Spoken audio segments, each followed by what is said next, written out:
Hello, everyone, and welcome to another episode of the Football Fignuts podcast. This is Season 3, Episode 31, and if you're counting all of them, it's 131. I'm Craig. My name is Britt. Britt, we're back, and it's the off-season for Yes. 3 weeks. It's come to pass that there is no such thing as, downtime anymore. You know what I mean? Yeah. In the league. We finished the Super Bowl. Last week was our Super Bowl wrap-up. Yep. And we pretty much have to start draft prep. Yeah, because the combine is, 2 weeks? Right, week and a half? Yeah, we're about 6 to 8 weeks off the top of my head. I don't remember the exact date of the draft. But we're less than 2 months from the draft. We've got to get ready for the NFL draft because the NFL draft leads immediately into best ball. And then we start talking about... Free agency starts in March? Free agency starts, and that's presuming the CBA, which I've heard nothing about. Yeah. But I'm getting ahead of myself. Let's start where we always start. Yep. Craig, what are you drinking this week? This week, I have a beer. Okay, what do you got? This is a Blackberry Berliner Weiss. Oh, from Berliner back Weiss. east. Okay, my wife loves those. Those are German style. They tend to be sour. Have you tried it? Yeah, I opened it before we started, but Okay. I'll take another sip of it right now. Go for it. I am in the Frank Gore Memorial Extension Studio today, just because I'm old and tired. It's slightly sour, definitely heavy on the blackberry, and it's only 3.5 ABV. That's really You light. can drink a lot of these. Well, I mean, if you can deal with Though the for sour. me, it's more. It tastes more sweet than sour. So I think I'd only be able to have 2 of these at a time because I don't like a lot of sweet. Yeah, I mean, I don't think it's the alcohol that would limit your consumption of those. It would be the flavor and the taste kind of, overdoing it. You know who would love that beer? Who? Our dear friend Sean loves blackberry flavored things. Does he? Oh yeah, there's Yeah. an infamous story of the very first time. Oh, this is going back 20 years. Work sent us off on a training in New Hampshire. All right. To a beach. I can't remember the name of the beach in New Hampshire. It's that one little tiny corner of New Hampshire that's just south of Maine that gets beach up there. And we were there, and it was the dead of winter on this beach resort, and there was nothing to do. So we went out and we got booze and brought it back to the room. We were there for a 4-day leadership seminar or something like that. We just drank every night. And what he got was I think it was a blackberry rum, I think, and he was doing rum and cokes for 4 days straight. Good trip, fun trip, but I mean, you're in this fantastic beach resort. Oh, look, there's a restaurant. It's closed for the season. Oh. Hey, look over there. There's an amusement park that's completely shut down. Oh. Because it's snowing. We're wondering why we got such fantastic beachfront views. It's because nobody comes to this freaking area. So I am just having soda tonight. I am not giving up on beer, folks. It's just been a very busy week at work, and I've got an extremely packed day tomorrow, and I need to be completely sharp. And I want to be completely sharp because we have got a ton to talk about with you today. Unless Craig has something super burning, I just want to go straight to headlines this week because there's so much going on. Do you have anything burning that you want to toss out in the hot takes? Well, one of them probably might be one of the headlines you talk about, so I don't know. Why don't you start there then? Let's go with that. Craig, throw out the first headline to discuss. All right, so someone in the NFL who was borderline committing a crime last season. Yep, and I've got suspended. that one on my list. Okay. Already all right. with you. Go ahead, bring us up. So Myles Garrett, who's an exceptionally talented defensive player, as you know what happened when the Browns played the Steelers, there was a scuffle that turned into a fight that turned into him hitting people in the head with a helmet. Not good. Right. So, he was suspended at the time. I think he was suspended indefinitely. The NFL has reinstated him. Yes. So Now- the rest of the story is that they met yesterday, being the 11th, in New York. And the expectation was that the league was going to come up with some sort of ruling and say, okay, and finalize, say, all right, you know what, we've met 5 more games, or we've met in 2 more games. And no one expected to hear today, number one, that the league had made a decision. And no one expected the league to say, okay, 6 games is enough. you're done. You can go back to work next year. So this was a little bit of a surprise in how quickly it happened and what the ruling was. Right. So for me, for what he did, I personally think that deserves a full season suspension.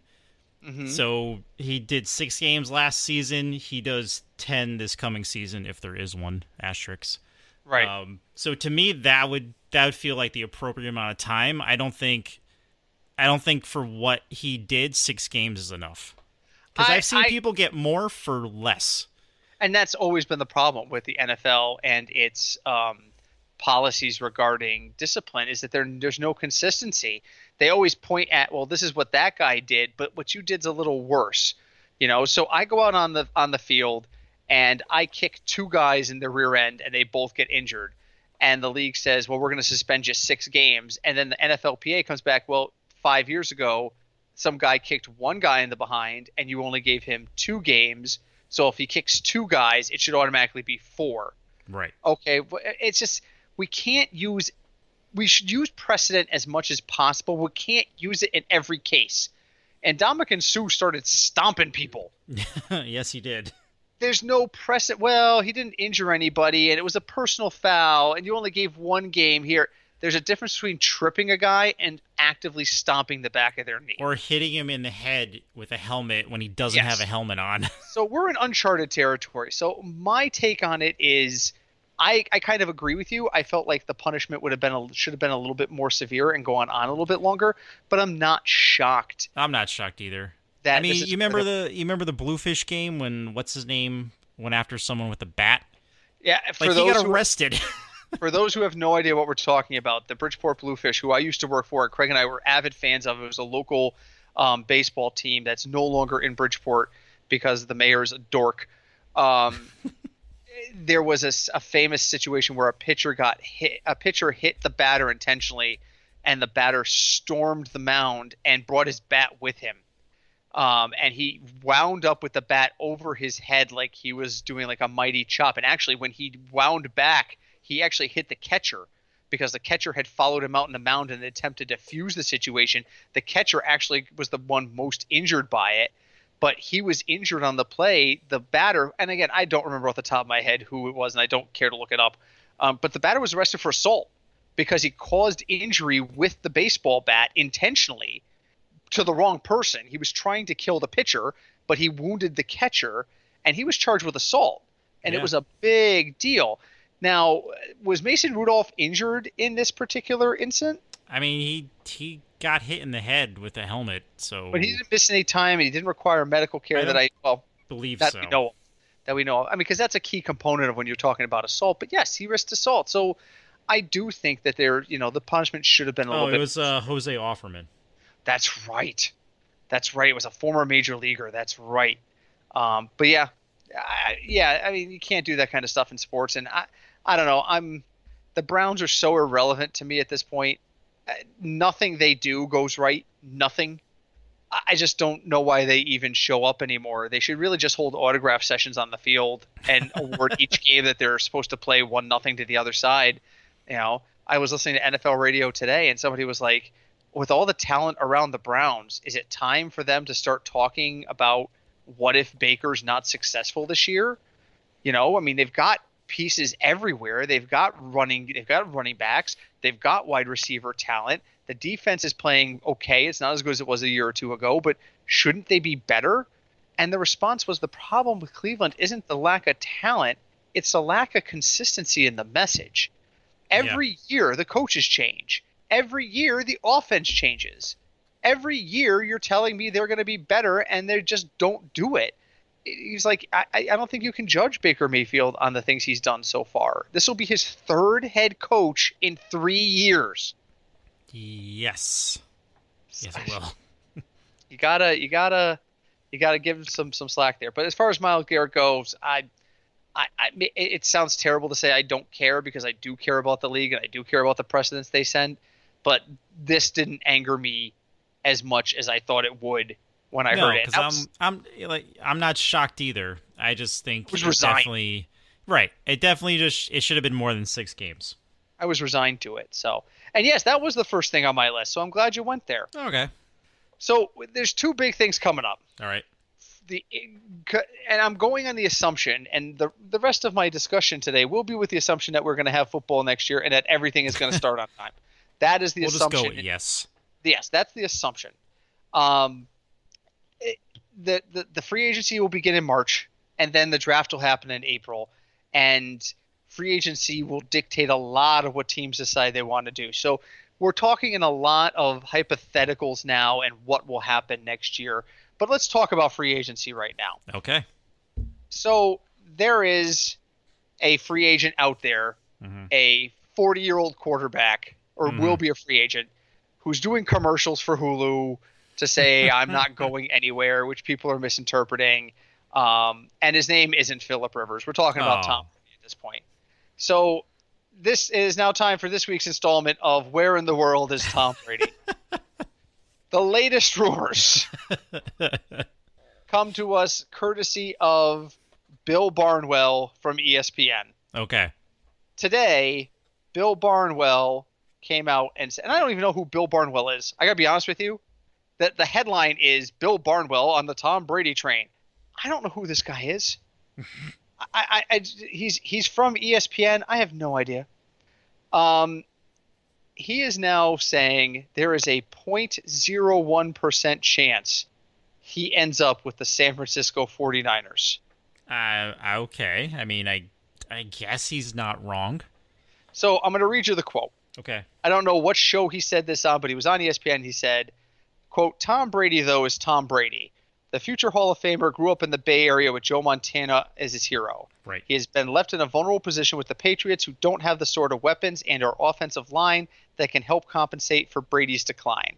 The 49ers have a better line, better weapons, and just as good of a defense. They almost certainly have a better offensive play caller. The Patriots are more familiar and have Bill Belichick. I still think Brady will end up staying in New England, but if he were to leave, the 49ers would be a very tantalizing opportunity. Craig, you've been on record. You think he's going to L.A. He's going to be with the Chargers. I'm sticking with my Chargers tinfoil hat theory. Okay. But, I mean, this is just as tinfoil hat. Oh, I think that's even more tinfoil hat than the Chargers. That's my question for you. Which one is more – if you had to say which one is more likely, if I could come back in time and say, Craig, one of those two things will happen. Out of what? The 49ers? The Niners or the Chargers? I would have to say the Chargers. Is more likely. Is more likely than the 49ers. It makes a lot of sense, you know. Makes a lot of sense for the reasons we've talked about. But the 49ers thing is amazingly interesting. Does that automatically assume? What if you do? What if that does happen and you're Garoppolo? Like, how would that make you feel? You're back in New England. You'd have to feel punished. The Super Bowl. You're back. Bill Belichick would re-sign him instantly. Yeah, well, that's the thing. I think this would be a sign and trade. This would, or if Brady wanted to really stick it to the Patriots, he would go and sign with San Francisco outright, and then the 49ers would be picking up the phone going, so, I got both New England quarterbacks now. You want the other one back? Because it'll cost you. If Brady wanted to go the nice way, and that's what everybody wanted, if Brady walked into the office and said, listen, I want to go to the Niners, and I'm not saying he would say this, I'm saying if I want to go to the Niners, but I want to be fair to you guys, can we work out some sort of sign-in trade so you guys aren't left with just having to pay? Because I know you like Jimmy. Jimmy would be the guy. Jimmy would want to come back here, that kind of thing. Can we work this out? But if Brady wants to be a dick, Brady can just go sign with the Niners and then, hold up a cell phone number for Belichick to call to see about getting Jimmy G back. But, you would have to be pretty pissed if you're Jimmy G. You're the bride left at the altar at that point. Twice.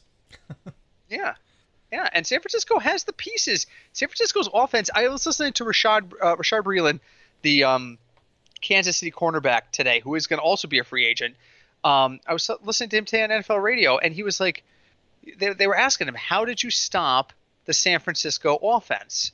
And he was like, we had to realize that nothing they show is what they do. If it looks like a run, it's probably a pass. If it feels like a pass, there's a chance it could be a run. We had to stay home, stay in our spots, and be just very aware that San Francisco does such a great job masking what it does that we couldn't assume anything. And he goes, and that helped us get into the right frame of mind and deal with things we needed to deal with. And it was very interesting to hear him talking. Again, he's a free agent too, and he would like to stay in Kansas City. He was very clear about that tonight, but he was also very clear that this is a business, and he understands if if Kansas City can't keep him. So I don't know. I think it's interesting to talk about him potentially going there. I think it's very tinfoil hat. My guess is that was very tinfoil hat. And on that topic, yes, Phillip Rivers. Yep. Still floating out there. We said 3 weeks ago Phillip Rivers was done. He picked up his crap and he moved back towards Alabama. And so then I get a phone message this week. Breaking news. The team announces that Phillip Rivers will not return. We knew this. You know, quick aside, I think other people are secretly listening to our podcast because stuff that we talk about comes out like the next week. I think we do a decent job of being ahead of the curve on the topics we talk about sometimes, but it's not like we had inside information. We weren't talking to somebody inside the locker room who were like, dude, he just cleaned out his whole locker. We just pay attention to things. We pay attention to things, and it was already widely reported that his family had moved to Florida, in the northern part of Florida, because his family originates from Alabama, and they wanted the family to be closer to home. That's not... But you don't take a step like that if you plan on re-signing with the Chargers. Who are in California. Exactly. Tom Brady has supposedly moved his family out of the area, but hasn't sold the house yet. That's kind of a key deal. He's cut a lot of ties with the community. He's put himself in a position where if he is going to be changing teams, he's ready. He didn't pack up his crap into a truck and drive it cross country. Right. And even still, I don't know where there were rumors that they had bought a house in Greenwich, Connecticut, which is only a couple hours away. It looked like he was still trying to stay in the area. It's not like he threw his stuff in the back of a truck and moved it all back to Michigan. That's not what happened here. So, but Phillip Rivers did. It's not like Alabama and LA are a short commute. I almost said San Diego there. Close enough. Either way, it's California. So Phillip Rivers this week said, quote, I do feel I have some emotional fire and passion left. I know I have passion for the game that I think is going to last my lifetime, and I think I have the ability left to go play at a high level, end quote. Craig, where's he going? Uh-oh. So he's going to Florida, in the vicinity of Florida. So my top 3 guesses would be Miami, the Colts. Okay. And possibly Jacksonville, but I don't think so. Well, Jacksonville, as you mentioned earlier today in our podcasters thread, is in a cap nightmare. Yeah, I think that was Cinch, but yes. Oh, Cinch mentioned it. Thank you, Cinch. They're going to have a hard time, and I think Leonard Fournette is going into the last year of his rookie deal, if I remember correctly, in which case he's going to want an extension. Oh, that's right, and Cinch said that he can see Rivers going to the Bucks. I can see Rivers going to the Bucks over the Jags. The Jags already have a QB kerfluffle. The only quick thing about the Bucks QB, he just had LASIK eye surgery. I was going to say that too. It might help his 30 interceptions he had this year. 30 interceptions, and he is the founding member of the 30-30 Club, according to NFL.com. And now he'll have 20/20 vision for his 30 touchdowns and 30 picks. But yeah, I can see that a lot more than Jacksonville. The last thing Jacksonville can afford to do is sign a third quarterback. Minshew, the only reason Minshew wasn't bad, and the only reason he makes sense is because he's on a rookie deal. He's a rookie. He's going into his second year, so he's on a rookie deal. You overpaid for Nick Foles. The only way you bring in Phillip Rivers is if you can somehow unload Nick Foles. So who are you unloading Nick Foles' massive contract to? Because I'm looking around the league, and I'm saying, well, as many teams as we say Phillip Rivers could go to and Tom Brady could go to, I'm not seeing the same number of landing spots for Nick Foles. Supposedly the Colts are not happy with Jacoby Brissett. They feel like he should have progressed further. But so they'll take Tom Brady. They'll take Phillip Rivers. I don't see them making a move for Nick Foles. No, I think Nick Foles is too broken at this point. Yeah. And I think we've seen the best out of him. And that's not, sorry, Nick. I don't think you listen to us, so it doesn't matter. But I don't think we're going to see like a rebound season out of him. Now, it could be wrong.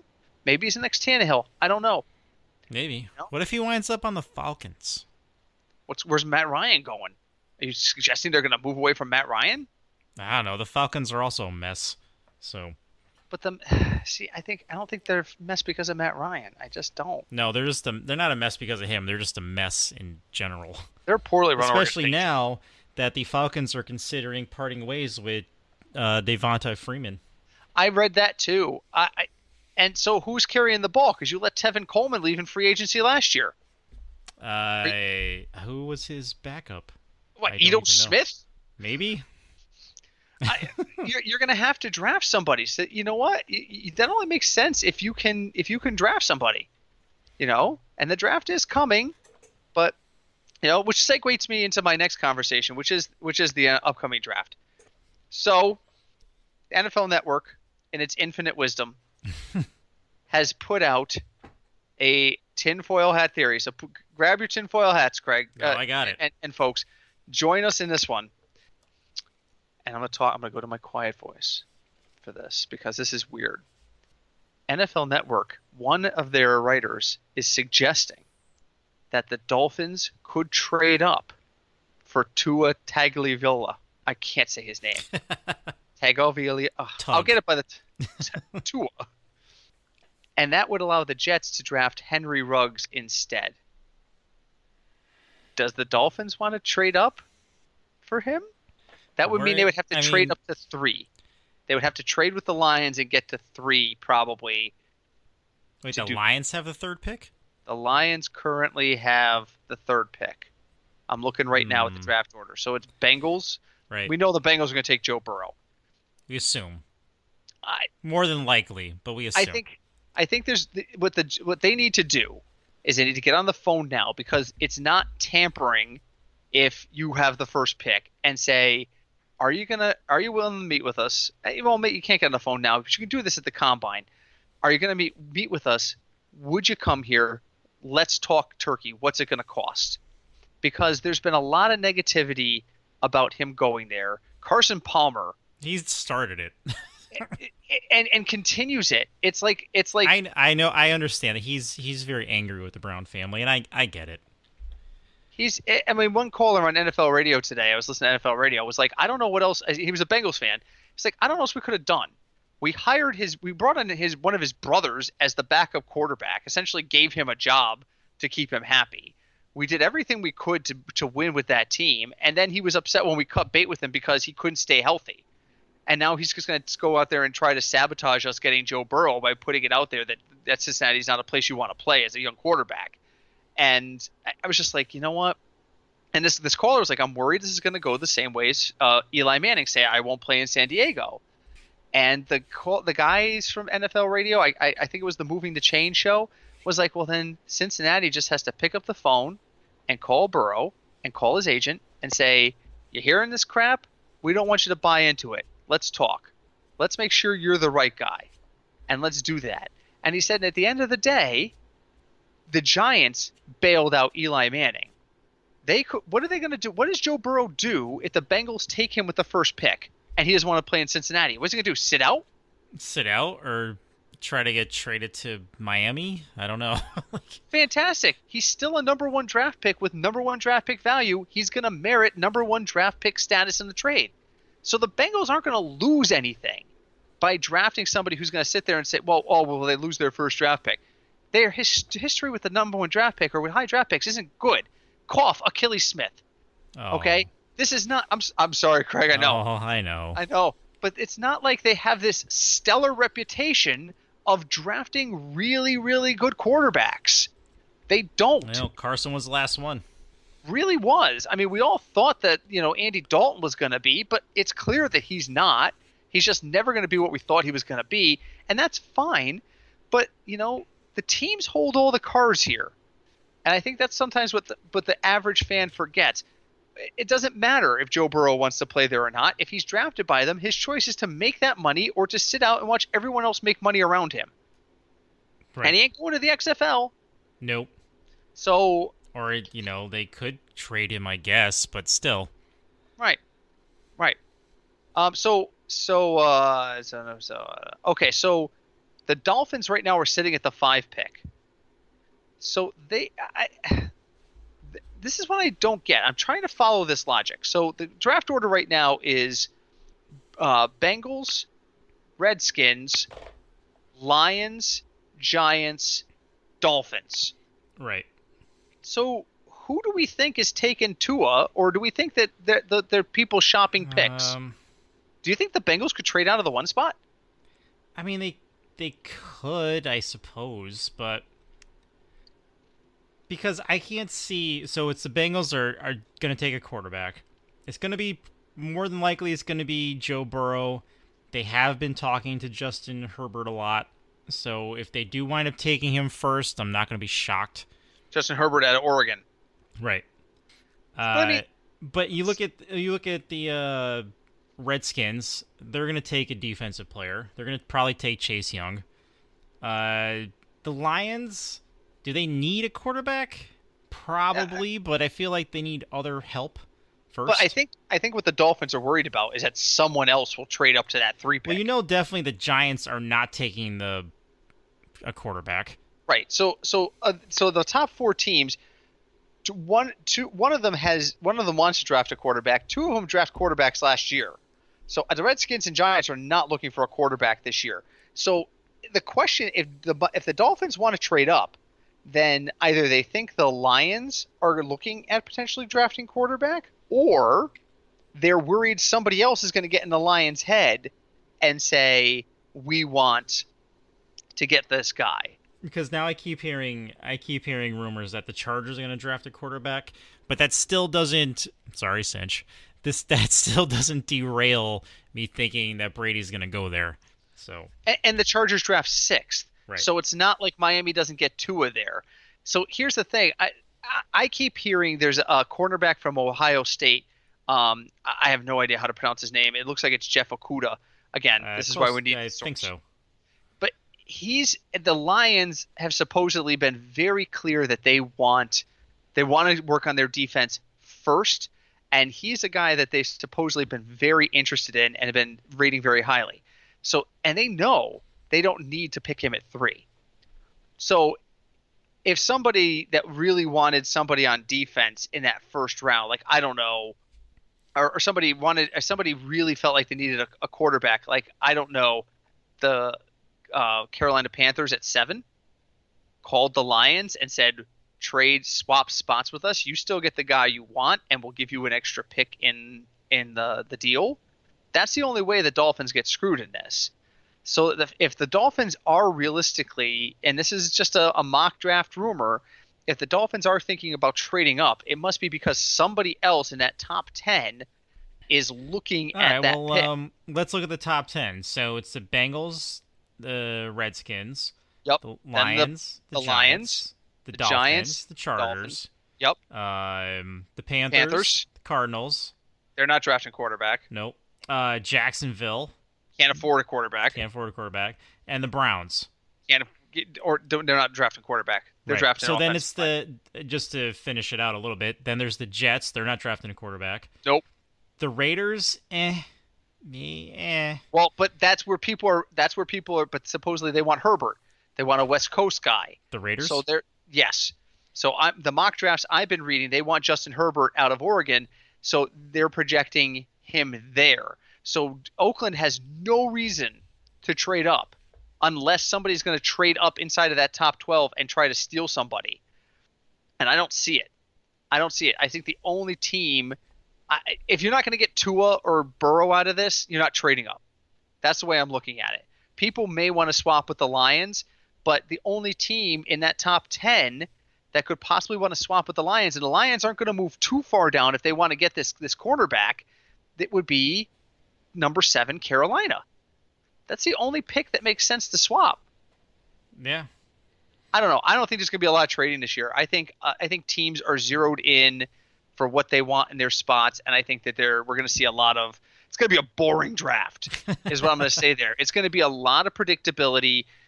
People are gonna be very straightforward on what they're going to want and get out of that. So, I don't know. I just thought that was interesting that had come up, which leads me into my next thing, which is I was reading an ESPN article about the top 5 quarterback prospects, according to Bucky Brooks at ESPN. I wanted your thoughts on this. Okay.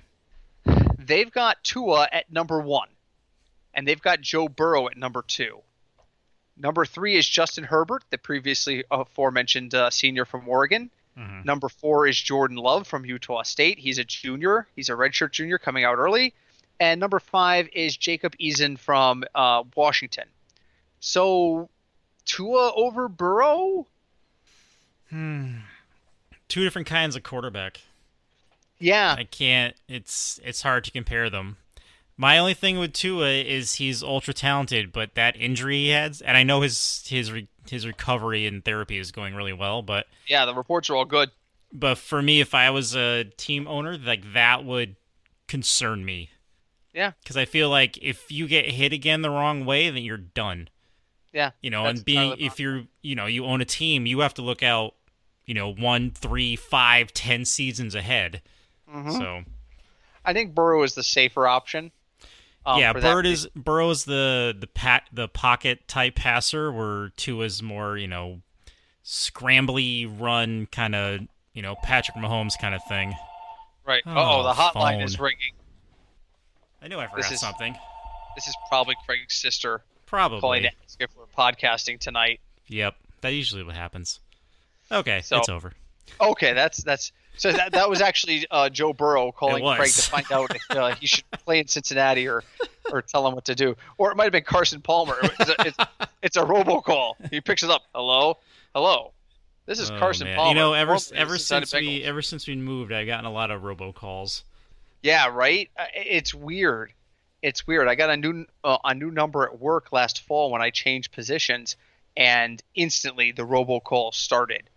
But here's the thing. Listen. If you're out there and you're a scammer, can you put a little effort into what you're putting on the freaking machine? I got one the other day where it was a mechanical voice. It wasn't even a recording, and it was, "Hello. This is the last attempt to call you at this number for the warranty that you have with us. Your warranty is expiring. Your expiring warranty must be renewed, or there will be no longer any service on your contract. You have contract with us. Call us." And I'm like, you didn't even put an effort in to make sure that you have expiring contract with us. There's an article missing in there. You have an expiring contract with our company. Who is us with us? That's right. The last one I got, the Social Security Administration called me to tell me that my Social Security number was suspended. Which is not a real thing. No. How do you suspend a Social Security number? What, Craig's going to walk into and say, "I need to apply for a job"? We're sorry, your Social Security number is suspended. What? Ugh. It blows my freaking mind. Oh, the one I got earlier this week was my car warranty was expiring, which is fantastic because I bought this car at the end of 2018 and it's got a 7-year warranty, and I had no idea it was 2025 already. Somehow I That's impressive. sleptwalked through 5 years of this. I was like, you've got to be kidding. And I really want to call them back and like make up a persona and like just mess with them, but then they know your phone number is real and they just call you more. So Yeah, I know. anyway, so that's my little side thing. So remember, folks, the IRS does not want iTunes gift cards. yes, Just remember that. yes. I mean, it blows my mind that we're going to shut off your electricity unless you go to Apple and buy $200 in iTunes gift cards. What? Since when do you accept iTunes? What? No, they don't. Anyway, back to this. So Right. I need to do a lot more research now that the season is over and I can stop looking at numbers and I can stop projecting DFS. I can start looking at this in a little bit more detail. Justin Herbert is fascinating to me. He's supposedly the most stable and experienced of this group. I honestly don't know anything about Jordan Love or Jacob Eason. I'll have to do a lot of research there. But I'm interested. This looks like it's got a potential to be a decent class of quarterbacks. And listen, everybody's looking for the next Lamar Jackson. Everybody's looking for the next Patrick Mahomes. We're all trying to figure out who that guy is. So we kind of need to look at it. I also really need to do a lot of looking at the running backs. I honestly have no idea about any of these running backs. You're going to be very happy because the Chiefs are probably going to draft Jonathan Taylor. So, is he going to fall that far? I mean, hypothetically, he could. He probably won't, but hypothetically he could. I mean, this is a weird spot. We draft last. You do. I mean, Andy Reid can pretty much just stay home the night of the draft. I don't know. I don't know. Well, we don't need Though, and I if we're saw I saw another mock draft and another running back because I sort of semi follow college football. hmm J.K. Dobbins from Ohio State. I've heard He that name. he is also really good. I can't see him dropping to the second round. There's been a lot of that. There's been a lot of that throughout history that I'm like, who the hell is gonna, I mean, Aaron Rodgers dropped like a freaking rock. I mean, if you remember. All right, I pulled up the NFL.com most recent mock draft. I'm scrolling all the way down. Okay, they've got a cornerback projected right now from Auburn. I am not even trying this kid's name. Noah Igbenogany. Igbenogany. He's a former receiver turned corner with amazing athletic traits. We definitely do need defense. So I would not be surprised about that at all. But yeah, we'll see what happens. I'm just looking. I'm just scrolling through the names, and I'm just like, I don't know. I'm gonna have to learn how to say all of these names. The Patriots are being attached to somebody named Yetur Gross-Matos. That sounds like a cartoon character to me. So I don't know. I don't know, but it's time to start talking about draft season. I mean, the fantasy draft doesn't, you can't do anything with fantasy drafts for a while, but we can definitely start working on the NFL draft and start seeing who's going to go where and really projecting. And like I said, that is not my level of expertise. We really need the source for that. So the last thing on my list for this week, and if Yeah. you have anything we can, toss more in there, is just I have been putting off with you talking about the NFL head coaching changes. More than one occasion, you've said to me, let's talk about this. And I've been like, not till after the season. So I'm just going to run down the list. This list is from last month, so I'm probably missing somebody. I just ran a quick search on Google before we came on the air, NFL head coaching changes, and I found a quick article. So the Redskins, Jay Gruden left midseason. Ron Rivera is now there. The Giants got rid of Pat Shurmur and brought in Joe Judge. The Cowboys finally got Jason Garrett to turn in his keys. It took several days. And an attempt for him to find a small bunker, like in the movie Parasite, but they got him out and hired Mike McCarthy. Ron Rivera made way for Matt Rule. We knew that was going to happen. And Freddie Kitchens is out for Kevin Stefanski. Those are the changes I have as of now. What strikes me as major in this, Craig, is that's what, 5 coaching changes? 1, 2, 3, 4, 5 coaching changes. 3 of them are in the NFC East. Really? The Giants, the Yep. Redskins, and the Cowboys will all have new head coaches this year. Hmm. Isn't that weird? Does it feel like It's that's like weird that it's all in one division. That's what I mean. It feels like it's really lopsided for some reason. Like, out of those 3 teams, which one do you think is going to do the best Who improves the most? out of those 3? Well, let's see. So the Eagles are the only team who's returning as head coach. Right. Cowboys were 8-8. The Giants were 4-12. The Redskins were 3-13. So the Redskins bring in Ron Rivera. The Giants bring in Joe Judge, and the Cowboys bring in Mike McCarthy. I'm going to go with Rivera in Washington because at 3 wins, you got to think, not knowing anything about their personnel, he's got to be good for 1 or 2 more at least, right? In a worst case scenario, I mean, he walked into Carolina and made them relevant years ago. True. So I'm going to go Redskins. So who do you think? Who has the best impact or most immediate impact? Now, hypothetically, that Dallas brings Dak back, I could see Yeah, we don't know Dallas that winning either. like 2 or 3 more games with Mike. So you think, let's imagine they're able to keep their core together, that they're going to bring back Dak, that there's not going to be any significant subtractions. You think he can take them from 8-8 to 10-6 in 1 year? I think so. Now that's also provided everyone comes back, like we said, and they possibly find another receiver. I mean, 10-6 would have won that division It would've. handily. And I think if we think that's possible, then that changes their fantasy outlook completely. I mean, Do you still Rivera's. take Zach in the first or Zeke in the first round? If I think that they're gonna keep Prescott, that probably. I mean, again, that's another one of those weird landing spots we've heard for Tom Brady. You Yeah, I know, heard that one. That's another tinfoil hat one. that's another tinfoil hat landing spot. I think that's a terrible match Oh with yeah. the culture of that locker room.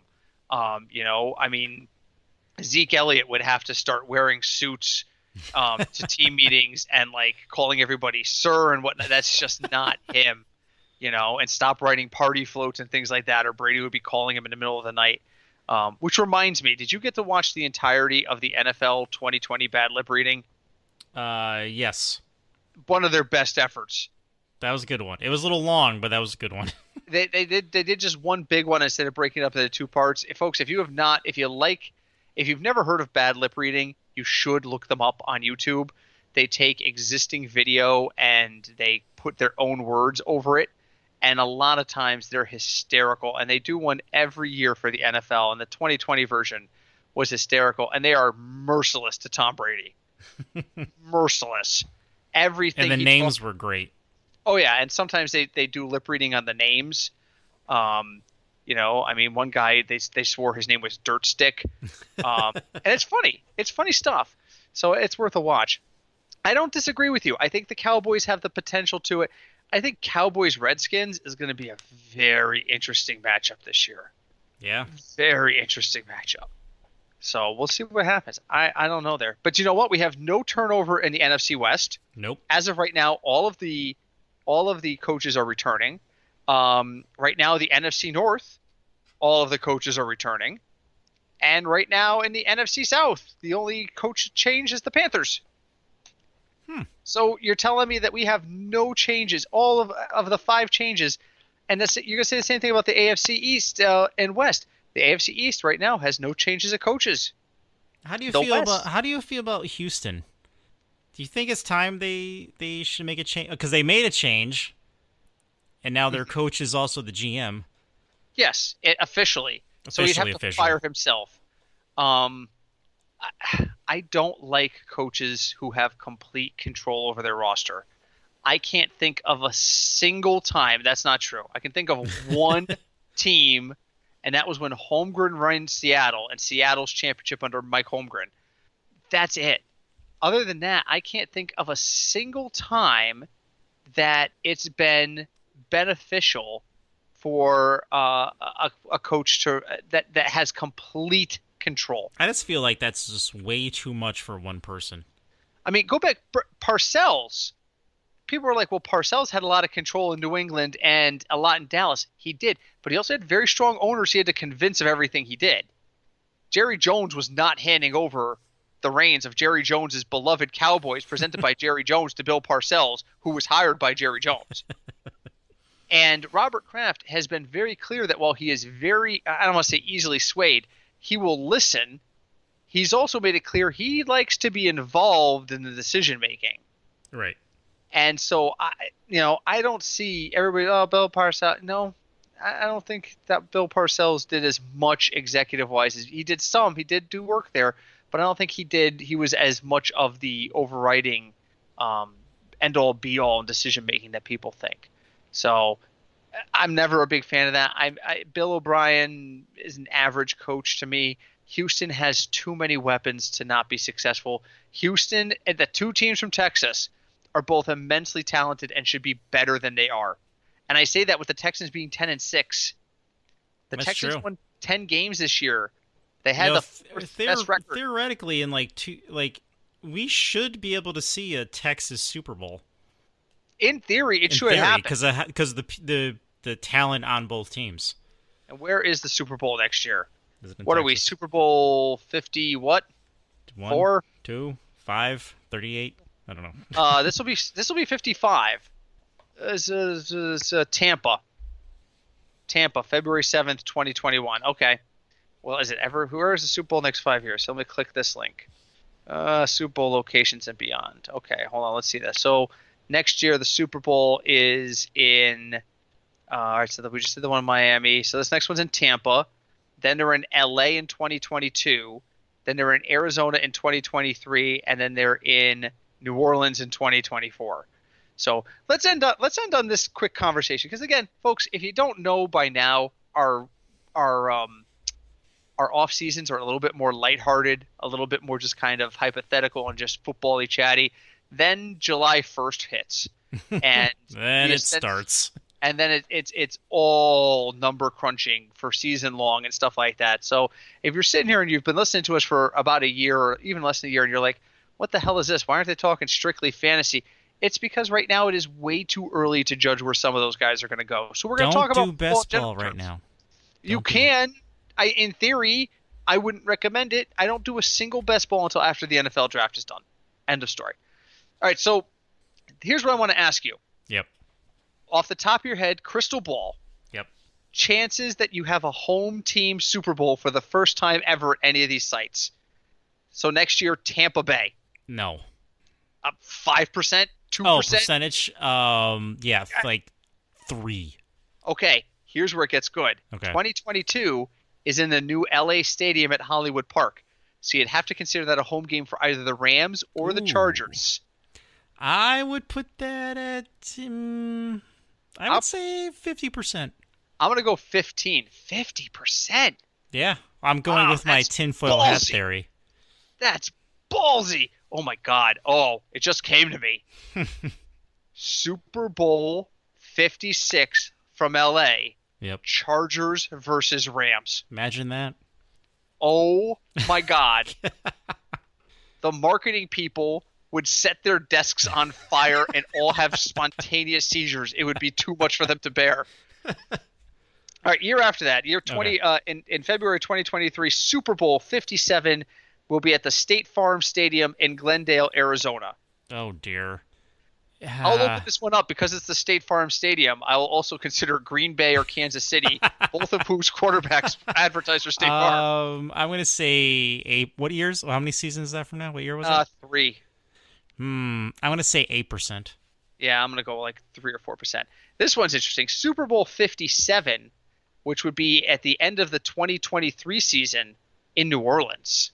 I'm going to go with 18%. I'm going to go 18 to 20%. Yeah. So we think the best chance of seeing the first ever home team in a Super Bowl is probably not next year, but the year after in LA. Yes. I kind of agree. All right, Craig, we're just about out of time. Final thoughts for the week. Final thoughts. It's time just to relax while there's no major football things happening. And hi, Deb. Yeah, hi, Deb. Unless you're into the XFL, which I refuse to acknowledge exists, there really isn't a lot going on in the world of football. But this is the important thing, is to enjoy this moment. For those of you who are hardcore, I need football 24/7, there are outlets out there for you. Enjoy it. I need to breathe. I just spent the last 22 weeks of my life crunching numbers for you people on a weekly basis in an effort to try and get us all more money and beat the supposed sharks and sharps and whales on DraftKings. I need a freaking vacation, folks. And I took a vacation in the middle of the season, and I still need a vacation. You only lost 1 week of the metric. 1 week. 1 week. I'll tell you right now, nothing worse than watching football on a cruise ship. Nothing worse. It was bad. Well, they only put it on like 5 different TVs across the entire ship, so every place was packed with people. Oh. So I was like, okay, and I went to one of the whiskey bar I liked up there, Maltings, had it on in their TV, and they had these huge, gorgeous, comfortable loungers, and they were all filled with people. And I'm sitting at the bar, I'm crunching to this tiny seat on the corner because it's the only spot that's there. And then I look over and there's this couch with like 4 older women on it, and one of them looks at the other one and goes, "Do you understand football?" And the other one goes, "Not really." Then what are you doing here? You're on a bloody cruise ship. There's bingo going on or shuffleboard or something. Why are you taking up seats from people who actually pay attention to what's going on? I was like, lady, go away. Anyway, my final thought is, I'm just going to say enjoy the silence. for a brief period of time, enjoy some lighthearted chat. If there's anything you would like us to discuss, please let us know. Our plan is to have a couple episodes of just unwinding kind of chatter. We'll start looking at the combines when they happen. We'll start looking at the NFL draft. And then we have another brief lull as free agency kind of settles in. We'll talk about as much as possible about who's going where. And then before you know it, it'll be June. And we will be hardcore meeting. We had a production meeting on Super Bowl Sunday. Craig Cinch and I sat down and we wrote down for every team in the AFC the most important questions for them to answer during the offseason. We'll start working on that list next week. We'll be bringing that to you kind of live and unfiltered as we discuss the list, because I won't remember any of the questions on the list. So it'll be new to us both when we all read it next week. But until then, leave us a review wherever you listen to us. Send us an email, fignutsdfs@gmail.com. Interact with us at Twitter at fignutsdfs. And enjoy the off season. I know I will. My championship shirt came in the mail today. There you go. I am so excited. I cannot wait to wear that. But we'll enjoy the little bit of the off season, and we will be here to answer your questions as we go. Until then, thank you for listening. Hi, Deb, as we already said. And we'll hopefully talk to you guys next week. Until then, my name is Britt. I'm Craig. And we're the Football Fignuts Podcast.